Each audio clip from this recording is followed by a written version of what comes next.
and I'm very honored to be back here at the IMF annual meetings for this very important conversation, a real opportunity to focus on the challenges that I think we can all agree face us all, as the nature of jobs not only change, but the future of work continues to change with it very rapidly. So just to put you in the picture here, the aim of today's event is to provide our young leaders, including some of you, with a platform to really share their views, what the reality is on the ground in their respective regions, the kind of challenges that they face.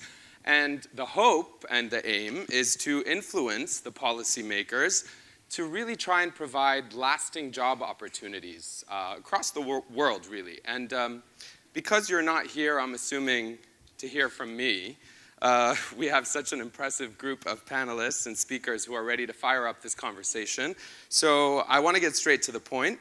And before we kick off the conversation, I'd like to introduce the IMF's Deputy Managing Director, who is a dual national of Brazil and Italy and oversees all the IMF's administrative functions. Please join me in welcoming Deputy Managing Director Carla Grasso to the stage. Hello.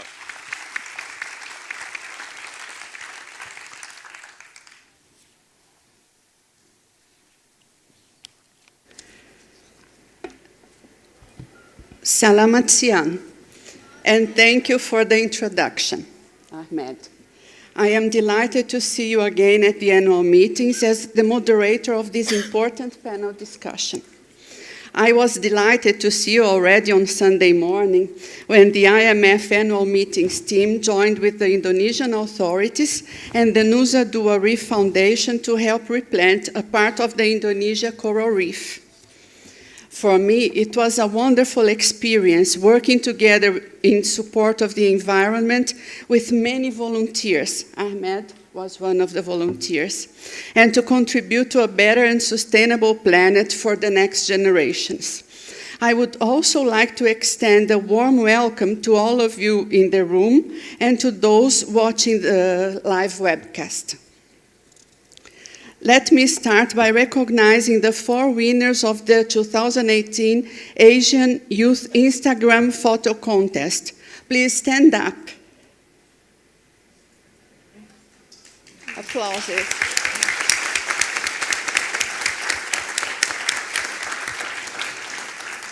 Theirs and the other contenders' photos have been showing on the screens. I would also like to welcome the university students from Pendidikan Ganesha and Udayana attending our event today. Let's take a closer look at the situation facing young people around the world. In 2008, the global economy was hit by a crisis that affected the lives of millions across the globe. Young people were hit particularly hard, as can be seen by the sharp rise in youth unemployment. In Indonesia, as in much of the world, challenges to employment remain.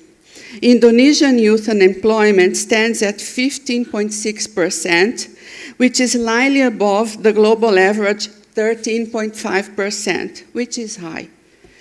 In regions such as the Middle East and North Africa, youth unemployment runs at nearly 30% in many countries. Globally, more than 1 in 5 young people is not employed or receiving education or training. Most of them are women. Clearly, there is room for improvement. But how can this be achieved? First, we can start by looking at the quality of jobs available for young people and ways to adapt labor markets to the needs of the youth. According to the ILO, 3 out of 4 people employed around the world are working in the informal sector. More effort is needed to open the routes for youth to join the formal sector, including through education and lowering barriers to formal employment. Second, technology can open new paths for young people. Some studies have shown that artificial intelligence and automation may displace people in the labor markets, but AI will also create many new jobs.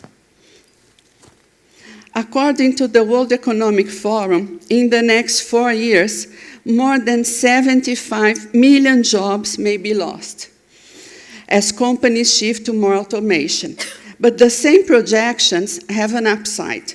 133 million new jobs will emerge during the same time period as businesses develop a new division of labor between people and machines. It is therefore essential to educate our youth to be ready to take advantage of the technological revolution and fulfill their potential. Finally, we have to take a broader perspective to look at the issue. Often, young people are particularly affected by fundamental challenges like conflicts and instability, climate change, and corruption. We all have a responsibility, especially policymakers, to build the foundations for a stable and prosperous future. Today, we have an insightful panel that will discuss how to best address the current trends in labor markets and identify what young people need to get quality jobs. Young people, with their skills and positive energy, can be a huge asset. We need to provide them with the right tools and opportunities to shape the world in the future. So, thank you, Terima kasih.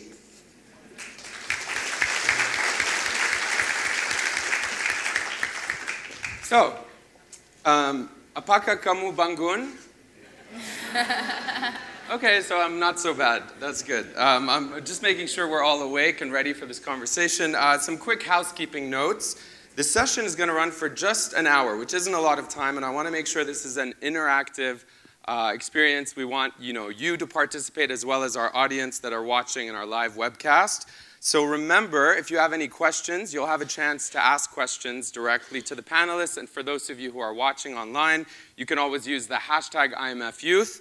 So without further ado, 2 questions that we want to answer, at least in my opinion. I'm very curious to know, what do we actually know about what is working when it comes to youth unemployment, and what is the big question mark, in terms of the shifts that we've seen, not just on the national level, but on the global level. So without further ado, joining us to discuss this is, well, an esteemed panel, Dr. Vjosa Osmani, who's now serving her 3rd mandate as a member of parliament in Kosovo. She chairs the Committee for Foreign Affairs, Diaspora, and Strategic Investment. She also teaches international law courses both in Kosovo and the US. I'm going to speak quickly because this isn't the interesting part. Although, of course, your bio is very interesting. Ahmed Zaki, next. We have the founder and chief executive officer of Bukalapak, one of the leading online marketplaces, for those of you who don't know, in Indonesia and really in the world, a unicorn company valued at $1 billion. And in 2016, it's worth mentioning, Ahmed Zaki received, I'm going to mess this pronunciation up, but the Satya Lankana Wirakarya badge. He's laughing. You can laugh too. It's okay. So it's really a prestigious honor that was awarded by the Indonesian president. Next, we have Anneli. She's Anneli Makuzo. I've had the chance to get to know her in the last 2 days. The founder and managing director of AEI, the African Entrepreneurship Initiative, which is 100% Black woman-owned. She is also, I should say, AEI is a consulting and entrepreneurship education training company. It has a focus on youth within the African continent, and she's also in Bali as one of the fellows here at the IMF Youth Fellowship Program. Next, we have Aya Shebi, also a fellow here with the IMF. She's an award-winning Pan-African feminist, renowned blogger, and a Tunisian activist. She's the founder of the Africa Youth Movement. She currently sits on the board of directors of things I can't pronounce, but I will try. Civicus, is that correct? Fantastic. The World Refugee Council, Oxfam's Independent Commission as well on Sexual Misconduct, and the Advisory Committee of Frida Young Feminist Fund. And last, but certainly not least, and just to put you in the picture, you might guess he's the oldest on this stage, but you might be wrong, is Graham Buckley. That's why you shouldn't assume things. Director of the ILO Regional Office for Asia and the Pacific. Before joining the ILO, he spent 7 years working as an economic advisor at the Foreign and Commonwealth Office and Department of International Development of the United Kingdom. He's also served many assignments in several countries, including China, as a country economist. So, without further ado, Graham, maybe we can start with you. I wanted to kind of get a macro picture of trends when it comes to labor markets for youth. The ILO estimates, as I'm sure you know, that there are 71 million young people unemployed in 2017. That's actually well below the crisis peak back in 2009, which was 76.7 million. So kick us off with kind of your assessment when it comes to youth employment trends at large. Thank you very much. I think right at the beginning, Carla provided a very good overview, a very good picture of the state of employment for young people. Of course, as every good economist knows, where you end up in terms of data depends on where you start from. And yes, the figures that were just quoted do indicate that there is an improvement in terms of youth employment since the peak period a couple of years after the crisis. But then if one looks at the data for a few years before the onset of the crisis, there are actually higher levels of employment for young people. But I would think that one of the most important things to outline is that the experience of young people in the workplace is defined only partially by figures concerning unemployment and employment. And we need to be careful not to look at young people as a homogeneous group. So what do I mean by that? Well, first of all, it's not just about the numbers of people working or not working. It's also a question of looking at what people are actually doing at the workplace, and in particular looking at the quality of the work that they're doing, the quality of jobs. And I think there's some indication to suggest that although employment rates for young people in some places might be improved over recent years, we have to consider what type of work they're doing. A lot of the work that young people are doing these days is casual, it's short-term, it's temporary. It's working often in the informal economy. Approximately 3/4 of all young people are working in the informal economy. We know the statistics that I think roughly for every one unemployed person, there are 3 young unemployed people. So in other words, there's far greater probability that young people will be unemployed compared to older people. And also I think we have to consider, as I mentioned, youth not as a homogeneous group, but made up of many, many different groups. So the work experience will vary depending on where the young people are living, in which part of the world, whether they're living in rural or urban areas. And of course, there's a huge challenge if you have an added challenge in terms of, for example, coming from particular ethnic groups, if you have a disability or whatever. So one has to be, I think, fairly cautious about looking at young people as a homogeneous group. Graham, if you don't mind, if I can just ask you to clarify something that, 5 million less people unemployed in just under 10 years, what can you attribute that to, just on a macro scale? Is that... I think, as I mentioned, one of the things you have to look at is the quality of that employment. So I think that a lot of people, or indeed, more people are finding jobs, but those jobs are often temporary, they're often casual, they're often short-term, they're often vulnerable types of jobs, people in precarious employment relationships and so on. So one has to be careful to look at the quality of that employment. But I think it's also very important as well to look at participation rates, and that gives you a broader picture. And if you look at the last 20 years or so, labour force participation rates for young people have gone down from about 55% to about 45%. What does this indicate? This indicates to some extent that people perhaps are staying in education longer. Yeah. It also indicates potentially that there are a lot more NEETs, people that are not in employment, education or training. I think about 22% of young people are classified as NEETs globally at the moment, and I think roughly 3/4 of all of those are women. So I think that you have to look a little bit more in a nuanced way at the labour market rather than those headline figures. So Graham, thanks for that overview. Obviously, government policy is very important when we talk about trying to close this gap, and I want to get to some of the specifics with you, Dr. Vjosa.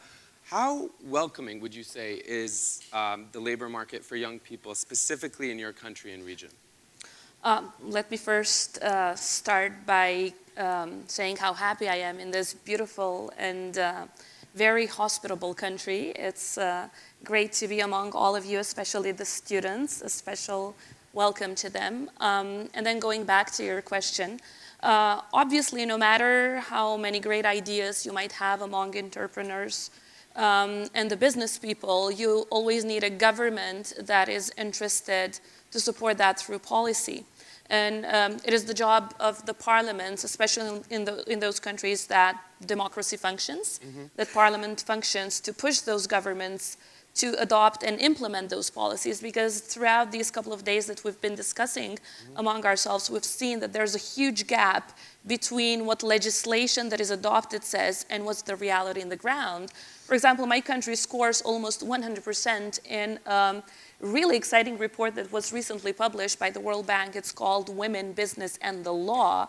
But then when we look, for example, on property rights and how much young women can inherit and how much they can use that property, but when we look at the reality in the ground, that only 6% of women in Kosovo actually do inherit anything in practice. So this leaves them with a very difficult situation to either finance their businesses or to get loans in order to be economically powerful and independent. So my country, which is in Southeastern Europe, has the youngest population in Europe. Over 70% of the people are under 30, which is quite a huge potential and quite a big human capital, because we're in an aging continent. Practically almost every other country in Europe has an aging population except for Kosovo. But if you do not have proper policies for the labor market, that can become quite a big burden. So we're trying to change that, and although I'm currently in the opposition, I'm trying to champion initiatives that create joint efforts of both the opposition, the government, the parliament, and the private sector that can last. So sustainability in policies is extremely important, because we cannot have a positive effect with only one government in place. It needs to last so that we can have actual success in the ground. And if you don't mind, I'm going to kind of jump around because I want to make sure that this is a dynamic conversation and give everyone a chance to respond. I saw actually Aneli and Zaki, you were both nodding as she was making her points. So I would imagine, Aneli, that you agree with what she's saying. Yes, I do agree, and I will take, because I'm from South Africa, so in our context, we know that in terms of entrepreneurship, there's a big case study that entrepreneurship provides the most jobs. And currently, in the first quarter of 2018, South Africa was sitting at 38.2% of unemployed youth. So there's definitely a drive for entrepreneurship to be introduced to the youth. But the biggest challenge becomes that we can't say to the youth they must be entrepreneurs when there is no enabling environment. And that's the role of the government. And one of the pillars, well, they play a huge role, a center role in that, is that we need policies that enhance entrepreneurship. So we need tax policies. We need a technology infrastructure. We need access to markets. We need access to funding. So we need the World Bank and the IMF to kind of help us lobby for those policies. And I'm glad Kosovo is taking such a stand on, because that is going to be a great case study for us to look at. And how do you implement these policies, and how do you drive sustainable entrepreneurship? Because at the moment in South Africa, you have up to 80% of startups fail between 2 and 3 years. So there's definitely something's not working. We don't have that environment. Well, and I want to talk more about the actual unemployment rate in South Africa, how that factors in, but because you mentioned the private sector as well and collaborating, Zaki, I want to ask you, I mean, you are the CEO of Bukalapak. So it's an e-commerce platform, but I know it's a lot more than that. I'm learning, as we go here. And I want to know, one important factor that you hear time and time again when we talk about the global economy is technology, the role of technology, technological advancement. How would you say technology is affecting opportunities or the nature of jobs? Is it all positive? Yeah, I see, because I'm myself a technologist. I myself changed because of technology. I start as a computer science, and I never imagined my company can be big as now. I imagine like maybe when I'm 50, my company will be big. But right now I'm 32 and my company is already big, and I think the role of technology technology play a very important role in my career, because technology bring equality. For example, like I think 2011, my current investor, they used to be not my investor, email me through LinkedIn or Facebook. It's amazing, because before 2011, I cannot get the access. How to find an investor? But they come to us through Facebook and LinkedIn. I think it's amazing, and more to come to contact me and invest in Bukalapak and grow the company. I think technology can give opportunity for youth to have a to be more competitive than older generation because right now it's changing so fast, Yeah. and the more you young, the better. I think that's my view. The younger, the better. Yeah, I think that's yeah. Sorry, I have 2,000. Yeah, I have 2,000 people in my company, and most of them is in average 25. So, I always hire a younger generation. but don't they have less experience? No, it's if you are let's say 40 or 50, your brain already full. It's very hard. Yeah, it's very hard to be filled with new knowledge. But if you're young, isn't your brain empty? Yeah, it's empty. That's why I prefer empty brain because it's much better to be filled with new things, to be filled with new innovation, something like that. I think that's. And sorry to interrupt you. Yeah. But it seems like you're sparking a lot of ideas. I want to hear from other people, and feel free to. Yeah, okay. No, just a point. Didn't you start your company in a dorm room, like in college? Yeah. Yeah. So it's like you're like. When I was college. Yeah. So you're like the Asian Mark Zuckerberg. Yeah, sort of. I mean, if sorry. Similar stories, maybe. I mean, if you look at the trend, maybe all of you know Disney, right? Disney built company 20 years or 50 years. Yeah. Of Henry Ford, something like that. But right now, the young generation build company faster. I think that's a very beautiful trend. I agree with you on that, at least. Aya, I know we haven't heard from you. You wanted to chime in? Yeah, I just wanted to say that we wish to have that mentality in Africa because the average age of African leaders is 66 years old in a continent. Aya, sorry, could you put the microphone closer a little bit, or just hold it? Can you hear me? Can you hear her? Yeah? Okay, there you Can go. you hear me? Go ahead, continue. I was saying the average age of African leaders is 66 years old in a continent that has 70% under 30. So we have 44 years at least a gap. So people don't really think that the younger the better. They think the older, the more serious. I want to ask you about other trends that affect all of these statistics, such as migration. Coming from the Middle East, I know there's a brain drain effect, which I'm sure some of you are familiar with, nodding in respective regions. They have similar things. But because Dr. Vyosa, you wanted to jump into some of what Zaki was saying. Just to absolutely echo the fact that older youth might have less experience, they do bring the kind of resilience, the enthusiasm, and the energy that especially the young, the new businesses need. But even in politics, I mean, you can see that in political parties. Those that close the doors to the young people are doomed to fail and lose election after election. Only if you are so open to the new ideas, to the energy that the institutions need, and they, of course, we send through political parties, we send that energy that the young can bring, that you can actually look up for success. And to your point, you talk about young people bringing enthusiasm.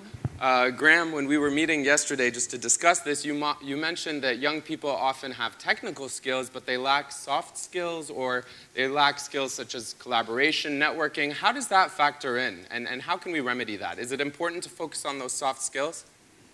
Yes, it is. I think it's very important. But if I just could go back to an earlier point about technology, I think obviously we all know about the role of technology and the future of work, how this will change the nature of the jobs that people do. And clearly technology is an opportunity for many, and perhaps particularly for young people. But I think it's also important to recognize that technology can also be a threat. And in some places, technology may well serve to polarize the labor market. And I think it's very important that governments are cognizant of that. When you talk about a threat, are you referring to like automation, or? I'm referring to partly automation and partly to taking away jobs that would otherwise be done by humans. But I'm also inferring as well that technology may change the nature of the workplace relationship and the conditions of work. Yeah. We see, for example, the platform economy, the gig economy, presents a huge amount of opportunities, both for consumers and for workers, but in many places one can question the quality of the employment generated. And I think that, for example, a lot of people working on the platform economy, working in the gig economy, may well have few opportunities to access social protection, for example, you know, and the nature of their employment may be somewhat insecure. So I think one has to be sort of quite careful to recognize that technology is a great opportunity, but also for some people it may be a threat, and I think it's an opportunity that needs to be managed by government and to ensure that it does lead to equitable outcomes. Aya? Yeah, but I think also it's not accessible for everyone. So if we're talking about technology and praising a lot technology now and putting a lot of hope on technology solving a lot of problems, half of the world is offline and 70% of Africa is offline. So if we're talking about the disruption of technology, I think the disruption is not necessarily in its innovation, but in its accessibility. The more it's accessible to the citizen, to the refugee, to the IDP, to the migrant, you know, the more it can has more effect. But just want to get back to, not your question, but 2 points that I don't want us to not look at in the discussion. One is that there are 2 questions I think we sometimes overlook when talking about youth at work. The first is that to ask youth, what do you want? What do you want to work? We oftentimes try to analyze the market and analyze the education system and try to match. Basically, we have demand and we want to provide the supply for the demand. But we see more and more young graduates who graduate in something and go and work something completely different. Right. Is it because of the mismatch, or is it because we did not ask them, what do you want to work? And we're not trying to actually create the demand that meets the needs of young people. Right. And the second question is, after we understand what do you want to work, we need to ask them why. And the why is important because it's about purpose. And I say this from a decade of experience working with young people in 40 African countries. This generation is questioning its purpose. Yeah. And while this generation is busy trying to find answers to who they are and what's their purpose, we are busy trying to reduce the unemployment rate. Yeah. And we are, busy trying to provide more jobs, hire as many young people as possible in corporations, make everyone entrepreneur and part of the capitalist neoliberal system. That's what we're trying to do. Right. But, we're telling them what to be an entrepreneur, be a leader, be this, be that. But let the youth be the hell whatever they want to be. Yeah. No, it's the youth. So the youth agree with Aya. I think that's good. No, but I often find that on a philosophical level, we don't spend enough time questioning the motivation behind wanting to find jobs, wanting to be an entrepreneur. We were talking a little bit about this, Anela. I know you wanted to chime in on the issue of so I think one of the things to touch on what Aya said is that the youth want autonomy. So however that looks in terms of I want to find a job, I want to be an entrepreneur, they want autonomy and they want purpose, which is great. But then we need to create environments where they can choose what they want to be. So whether you want to be an entrepreneur or you want to be employed, there are opportunities there for you to become those things. And just on the technological aspect, it's that technology is an enabler. That's what it does. It gives access to people.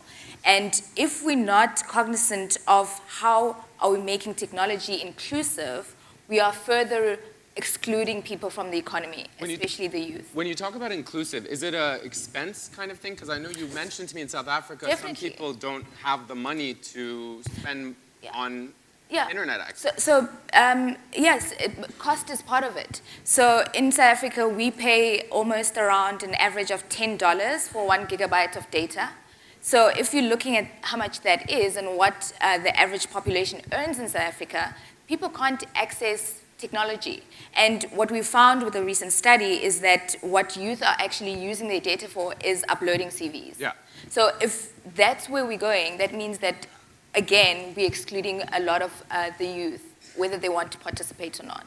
And Zeki, does that ring true? I saw you were nodding as Aneli was talking, but what can we do to get more young people with empty brains in companies like yours? I think it's, I don't know, our education system looks like it's old, obsolete product. I think so many people try to fill the brain of the young generation with certain, this is the right things. Something outdated, maybe? No, I mean, something outdated. If in real life, it's not like that. Maybe the number of planets, I think I remember it's 9, but right now, 8 and then 12. I don't know, it's always changing. Why we teach something like that? We have to teach creativity, don't teach too much of content, teach less, but more flexible in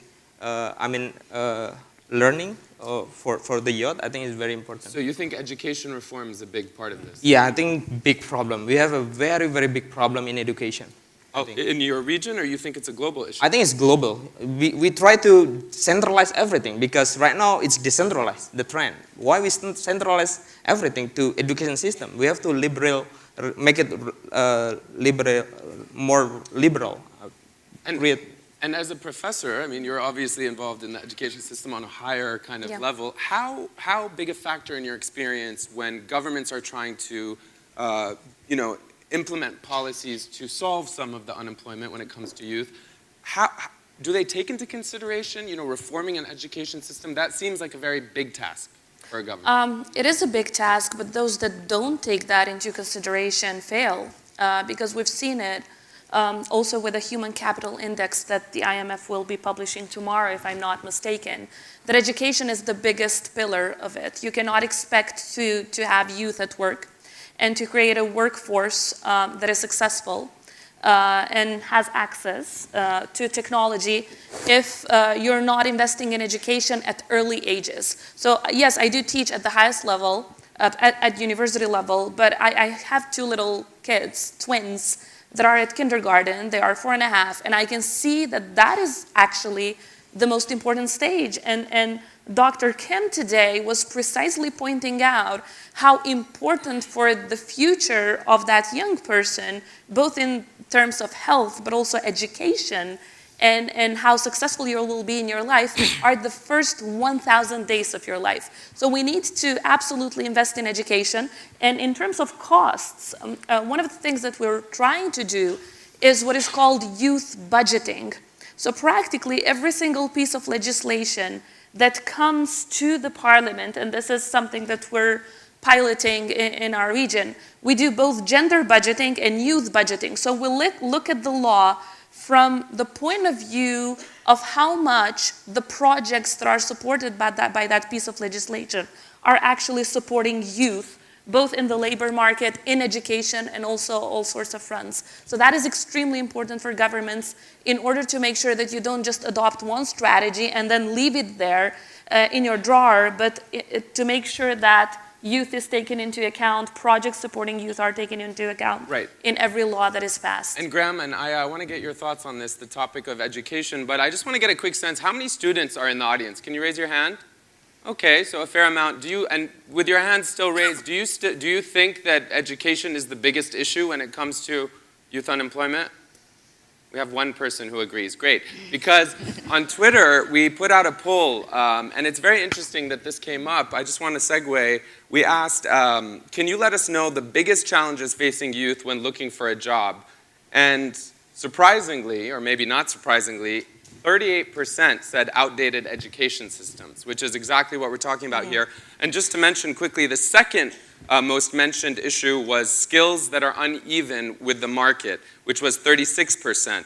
So with that, which, if I may add, also relates to education. Right. Because if you're getting educated for skills that do not match the market, that's a big problem. And that's what Zeki mentioned, right. So Graham, education in your perspective on a macro scale, I mean, what is the incentive for governments to actually bring about those reforms? Yeah, I mean, this is a big conundrum. I think it's misleading to think that more education is necessarily better in terms of preparing people for the labour market in general. Obviously, it depends a lot on the particular sector and where in the economy we are talking about. You asked or raised a question, Ahmed, earlier on, which I didn't answer, about soft skills. Sure. I think that the very fact that there are so many graduates of tertiary education who are unemployed, in Thailand, where I am coming from, I think 1/3 of all unemployed people are highly skilled graduates. This would clearly indicate that it's not just a question of more education equals more opportunities to work, but it's a question of actually matching what the private sector, industry, commerce, business wants with what is coming out of schools and universities. And I think that's where there is often a challenge. And it's partly because in many cases, the education system hasn't moved with times. In many cases, the skills that employers are calling for these days are, in addition to the technical skills, there are the soft skills of creativity, collaboration, creative thinking, and so on, which are not necessarily easy to impart and are often not part of standard curricula in schools and in universities. Yeah, and Aya, because you mentioned migrants and refugees earlier, and I know that in our region, the Middle East, North Africa, there's obviously a whole series of problems and challenges, but around 70%, for those of you who don't know, according to the ILO, the bulk of international migrant flows consists mostly of young people. Around 70% are younger than 30, and many of them are obviously from your region. What do you think are the primary reasons for that migration, and how do we stop the brain drain from happening? Can I jump on education first? Yes, why not? I would like to, again, challenge that, because I want to bring back our conversation to purpose. It's not about access to education or better education or the skills matching the market. I'll take the example of Tunisia. We have over 90% a population that is educated, higher education. We have the highest rate in Africa. And yet, in 2011, we had 7,000 young people who were radicalized in Daesh. These people are middle class. These people are potential entrepreneurs and doctors and teachers and engineers and computer scientists. Were they in Daesh to look for employment? No, they were looking for purpose, because Daesh offers a transnational identity. Daesh has no visa restriction. Daesh has 30 plus languages and 80 plus citizenship. So I think we need, if you don't teach me as a student confidence, as a woman, I cannot stand up here and say and speak up for myself. Well, and to your point, Aya, I mean, when you say if you don't teach me that, that could be part of education reform. No, it is education, but I'm saying I don't think we have to look at everything about in relation to market. We're too much stuck in get youth to employment, get to the market, meet the demand and reduce the rate of unemployment. I'm talking about getting back to who we are and what do we do as humans. Right. And getting back to have purpose of why we do what we do. Right, and for those people who are educated, as you said, just to tie it to the migrant flow, if you're educated and you come out of work and you can't find a job, I mean, I would imagine that that's the motivation for leaving, because there's this frustration. I mean, you're saying that they join Daesh, but for those who don't join Daesh, they probably leave the country. Well, for those who don't join Daesh, they die in the Mediterranean. Because for me, the question is not why young people leave our region, is why young people die in the Mediterranean. Why a 20 years old would choose to jump on a boat, a tiny boat with 500 other people, knowing and willingly getting there, knowing that it will sink midway. Why? So, the news put it out there on the headlines as the deadliest of all time, every time we have a boat sinking. But every time for us is every single day. So it's an emergency situation. Of course. One of several crises, that we're discussing here. But Anneli, when you hear that... But I think it's, sorry to interrupt, I think it's a tragedy that no one cares about. And it's a tragedy that it's not getting the attention of, whether it's this kind of policy space, whether it's, other spaces, people are not discussing that. And people just want to know why people leave our countries and how do we stop them from moving. We all know why people move: to get better job, to get better education, to get better opportunity, to run away from a war they didn't start. Right. But the essential question for us is why people willingly die, even though they have education and even though they have opportunity. Well, right. But if they had opportunities, they would stay. I don't think so. I think, well, okay, perhaps. We can all agree to disagree, but I appreciate your passion. And Anneli, hearing what she's saying, I mean, talking about purpose, in your experience in South Africa, does that factor in? Is it about purpose or a lack thereof? So, anyway, just to acknowledge, and I think it's important what's happening in the region, but at the moment we also need to acknowledge that there's youth in this room who want work, who want entrepreneurship. So we also need to discuss that as a matter of fact. And I think in South Africa, you want to, whether it's in South Africa, it's in the continent, in the world, I think everybody wants purpose, but they also want to provide for themselves. They want to earn a living. They want to participate in the economy. I think one thing we strive for is to be better off than the previous generation, whether it is financially, whether it's freedom, whether we want that kind of thing. So in our country, we don't have migration. So the youth doesn't have that opportunity to leave or the luxury of choosing to leave. So they have to stay there and make means with what they're doing. And I think entrepreneurship has become a big viable option for the youth in our country.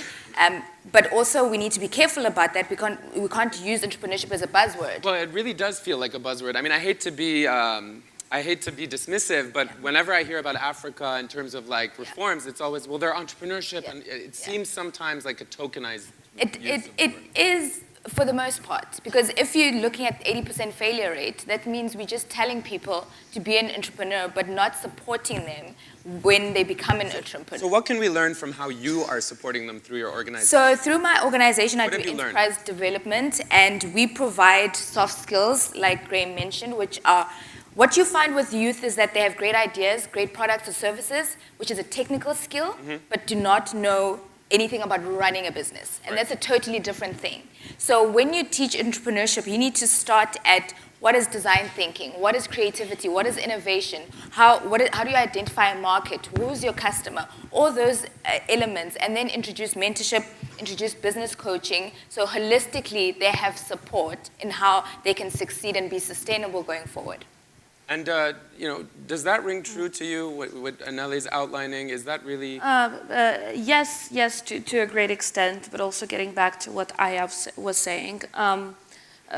While, much of it might be true for Tunisia, I think we need to take into account that in most countries, if we're seeing IDPs and refugees and people immigrating, is because they have no other choice. And that is the truth. I've been an IDP and a refugee myself. My family and myself have gone through a horrible war, an attempted genocide, war crimes, and crimes against humanity. And we didn't leave our home because we wanted to or we lacked purpose. We left because we were forced to, or else we would be killed. And this is the truth for most cases, especially for refugees, of course. But I would agree that except for talking to youth about how they need to do this, and that because they need a job, they absolutely need hope and inspiration. I've seen that in my country. I mean, I'm going to need a minute. Please. I grew up in an apartheid-like system. I was not allowed to go to school just because I was Albanian, just because I belonged to a certain group. My parents were not allowed to work. We were not allowed even to play sports or go to a cultural event. And at that time, I had more hope than my students today. They haven't gone through those difficult times. So absolutely, we need to talk about purpose. We need to give them inspiring examples. And that is why they need to hear from people like you. And that is why even politicians need to lead by example, because that makes those young people not just stay and contribute to their countries, but also become global citizens and contribute to the rest of the world. But there's also one more important thing, especially for those that have gone through hell. It's mental health. So it's not just education that helps us create good human capital and create people that can contribute to the society, but also it's investment in health, and not just physical health, but it's also mental health, so they can overcome difficult periods and then become successful and, of course, find their purpose and everything else. All right, so we have about 15 minutes, lots of questions on Twitter, but are there any questions in the audience? Okay, great. We'll be coming to you in just 1 second. Before we do, see what I did there? I just want to make sure that we don't lose sight of something that I think has been addressed, but maybe not, we didn't discuss it at the length that we could. Someone responded to our Twitter poll that we put out that I referenced earlier. Her name's Mariam Al-Mansouri. She said, tying the two top answers together, the outdated education system goes hand in hand with the uneven skills to match the market, as you said, since youth spend so much of their time on educational grounds, schools and universities, which sadly focuses on textbooks rather than a creative and growing mindset. Now that kind of also refers to what Aya was mentioning about being inspired. Zeki, you must have been inspired in that dorm room when you created this company or when you started to. What can you share with us about your experience that maybe can be instructive to the young people here in this audience about creativity and technology? Yeah, I come from a village in Central Java, and I don't know, I read a book about Montessori education, but looks like, whoa, this is, when I was in village, this is Montessori because I swim in the river, I play with muddy, something like that, paddy, muddy, something. So if you want to have a $1 billion company, swim in the river. Yeah, no, I mean, yeah, and I live with poor community, and I'm very, I have a strong gratitude because I have a very good education. I went to one of the best university in Indonesia. Yeah. That's why I want to create something that very meaningful to the rest of the bottom 80%, because I believe the bottom 80% need help from the top 1%. So we have to give back what we already get from the skill and money or everything. That's why I agree with Aya say that purpose is very important. Yeah. And the one thing that I saw in my company, the most performing people, the most performing young generation, they have a strong why. They're always asking why. Yeah. Why I have to do this? Yeah. Why I have to come to the office? If they have a strong why, they will have a strong motivation and they will work hard for it. Even I don't ask them, they will come in the morning and then go back late night. I think purpose is very important. We have to teach our kids since early to try to ask them why. And we're going to get straight to the questions. We have about 10, 15 minutes left. I just want to ask something that you were mentioning about, we've talked about the role of government, how it's really important. We've talked about the private sector. We've talked about education reform. We've talked about a lot of things. But I'm curious, when we talk about governments, at least in the Middle East, something that is, I think, true also here in this region, I would imagine in maybe Africa as well, because we were talking about it last night, in governments, the youth might not be taken into account or are misrepresented because, quite frankly, governments tend to be run by people who are over 50 or over 60 or, sadly, in some situations, over 87. And, 92. not to be discriminatory towards, senior citizens, but how important is it and how can we bring younger people into those key decision-making roles in the government? Is that happening in Kosovo, for example? To some extent. The key effort should be made in reforming political parties, because then the people from the political parties get to the government. So if within a big political party, an important one that has prospects of winning elections, you don't have youth at the table, you don't have youth part of the decision making, obviously are only probably just used to get the votes. But if they're not part of the decision making, then obviously you're not going to see them as ministers either. We're changing that slowly. My party is the oldest, for example, in Kosovo, the first anti-communist party in former Yugoslavia, but it's work in progress. These are reforms that need to be taken from bottom up instead of just thinking that you can do everything at the top. Anelia, anything to add about this issue or anything else? I think it is about reforming the parties, because in South Africa now the problem we have is that the barriers to entry are the government officials themselves. So as youth, they don't want to give you access because you don't have struggle credentials. So you weren't doing their struggle credentials. So if you weren't there fighting apartheid, then you're not going to sit at the table. Right. And if you do sit at the table, it's a tick box exercise. It's like, okay, we've got a black female, we've got a young youth person, and you be the token person there. So I think that there's young people rising up to that because we want our voices heard, because if they're not heard, how are they making decisions for us and for us to go forward? And obviously, Africa movement, a lot of the efforts and initiatives that you work on try and actually mobilize young people and put them in these positions and create new parties. Do you feel like we can actually address this problem without that happening, without younger people being in decision-making roles? I think it's absurd that the majority of the continent is not in power. It just doesn't make sense. And the ironic part is that the people who are in power now, they were in their 30s when they took power in the 50s and 60s, but they just stayed there, overstayed. So I think from a social movement perspective, our approach is to claim our space. So we occupy all the African Union meetings, all the national discussion, all the policy spaces. And then little by little, you push for youth voices to be at the table. So Fantastic. So forgive me, I just want to make sure we do get some questions in. So who has a question and who has the microphone? There we go. We're going to come to that lady right there. Yeah, you. The microphone's coming straight to you. And then someone else, another microphone to this gentleman. And then we'll get 3 questions all at once. You, sir, this man. Yeah. Yes, you. Yeah, someone give him a mic if you can. Okay, so very quickly, because we're limited for time, please keep your questions short.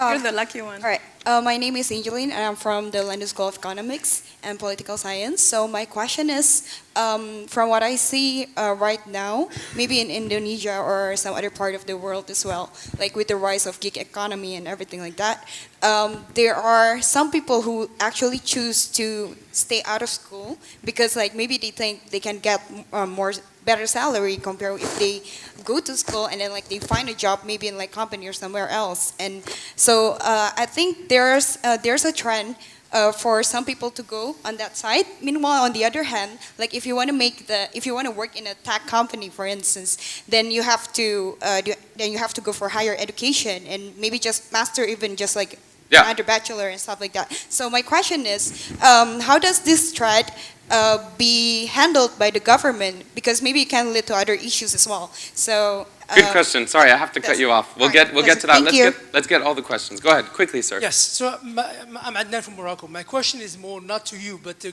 crowd from IMF World Bank. Because the issue is macroeconomic policies. If government don't understand that you need to change the paradigm, it's not about reforming education, it's about transforming the mindsets. So when the IMF and World Bank advise governments and give them policy recommendations on these elements, it needs to be included that it's part of the deal. Otherwise, no change can happen and then we can repeat over and over again. Okay. Wasn't a question, but thank you. Go ahead, sir. We'll come to you in a second. No, it's a great point. I don't mean to dismiss it, but I want to get questions. That's right. Who would like to address her question? Perhaps Zaki? Could you address her question?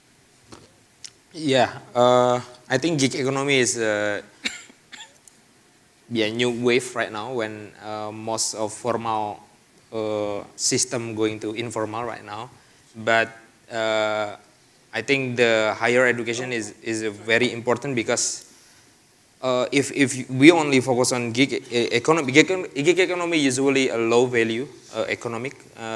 If the country want to be advanced, we need innovation and we need education who invest a lot in innovation, something like that. And I think the government have to not only focus on the gig economy. Gig economy is in the bottom layer, is important, yes, for creating jobs, but not make a company great, because the one who make a company big is innovation itself. For example, like you remember maybe Apple, US make Apple.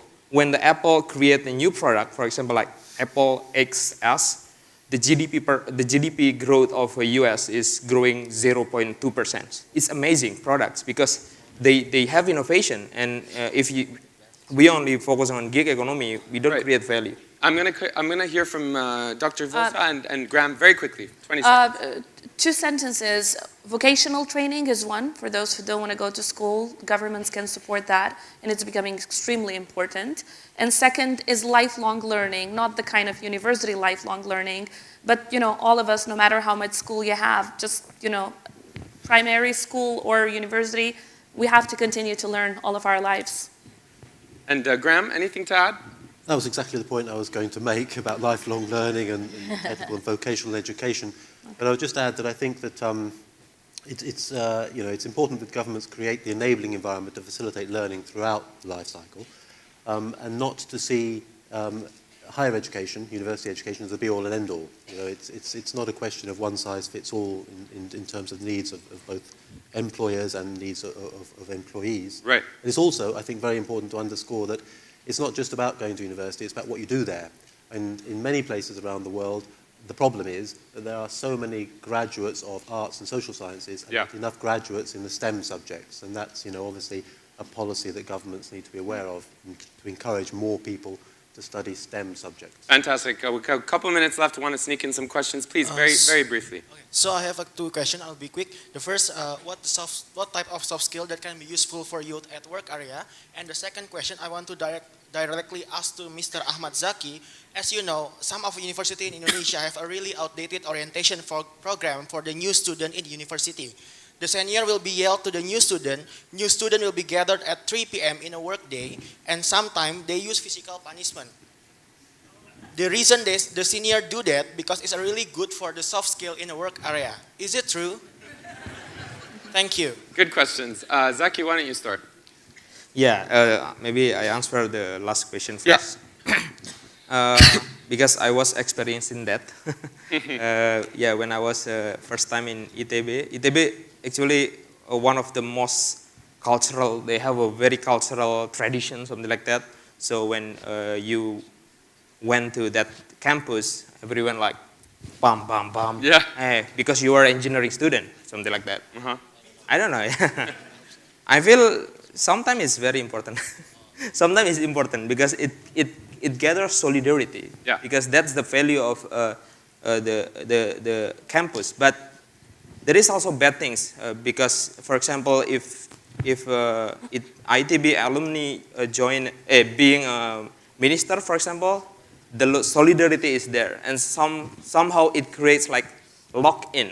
Mm-hmm. So they hire more ITB student, more ITB alumni, and then no diversity, and I see more bad things actually in that culture actually.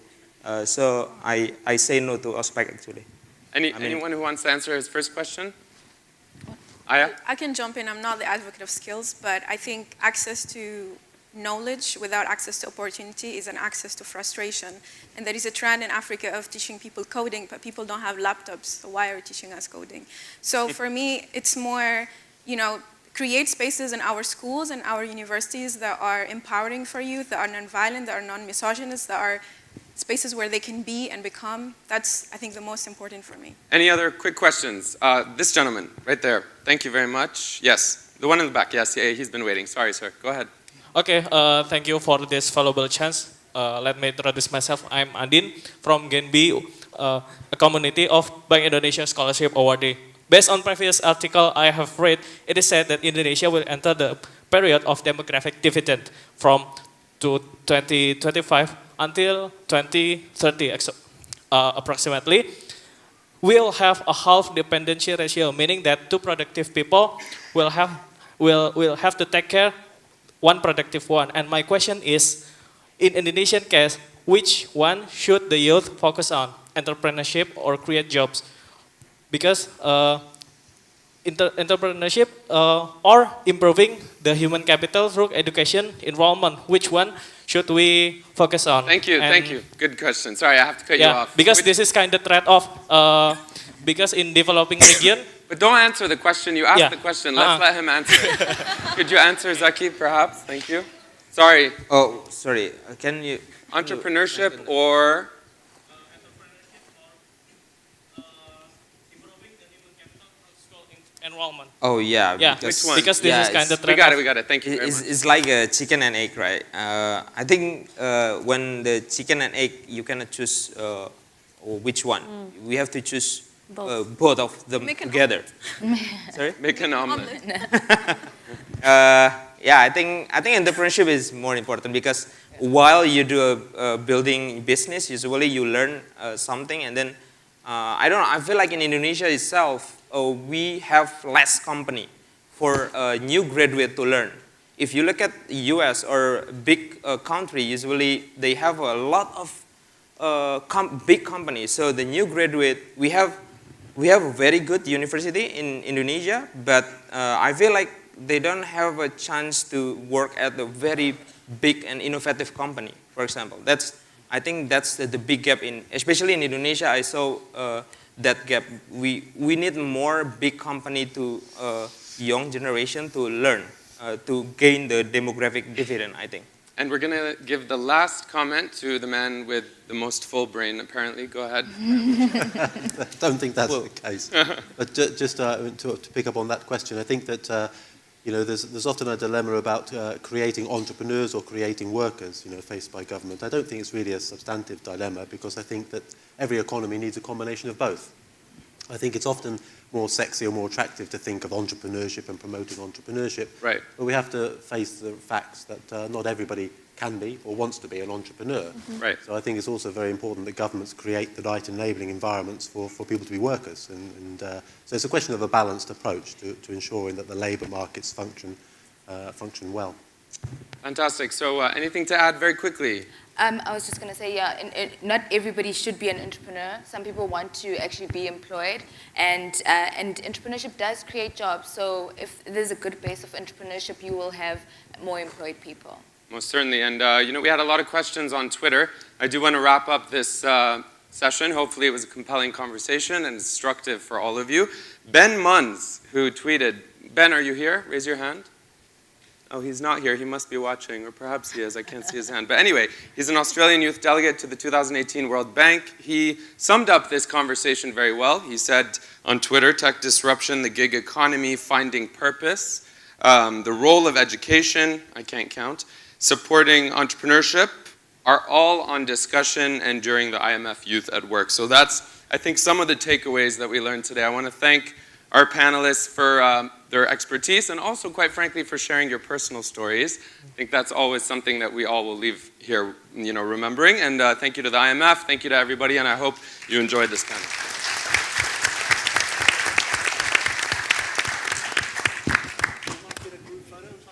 Yeah. Thank you very much. Thank you, Rachel, for a wonderful presentation. Thank you. You're amazing. For those who have already de-mic'd,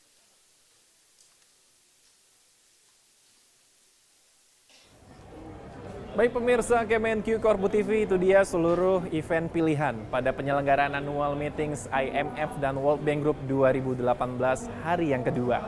Kita akan kembali bertemu besok tentunya dengan event-event dan diskusi yang sangat menarik lainnya. Akan ada 5 event pilihan, yaitu Press Briefing Global Financial Stability Report, yang dilanjutkan dengan A Public Sector Balance Sheet Approach to Public Wealth, What Does It Mean in Practice Seminar. Berikutnya akan ada Fair and Transparent Taxation in the Digital Age Seminar. Dan yang terakhir adalah Resurgent East Asia, Adapting to New Realities Seminar. Tentunya dengan pembicara-pembicara hebat seperti Sri Mulyani Indrawati, John Raleigh, Suhasil Nazara, dan juga Dani Lepziger. Dan tentunya masih banyak lagi. Kami ucapkan terima kasih kepada Anda semua pemirsa Kemenkeu Corpu TV yang telah menyaksikan live streaming annual meetings IMF World Bank Group hari ini, yang kedua tentunya di hari yang kedua. Dan bagi Anda semua yang ingin menyaksikan kembali event pilihan annual meetings IMF World Bank Group 2018 yang kami tayangkan sebelumnya, dapat mengakses YouTube kami di BPPK Kemenkeu RI. Sekali lagi, kunjungi YouTube kami di BPPK Kemenkeu RI. Saya Dudi Septariza mewakili tim yang bertugas undur diri. Sampai jumpa di hari ketiga besok. Selamat sore dan wassalamualaikum warahmatullahi wabarakatuh.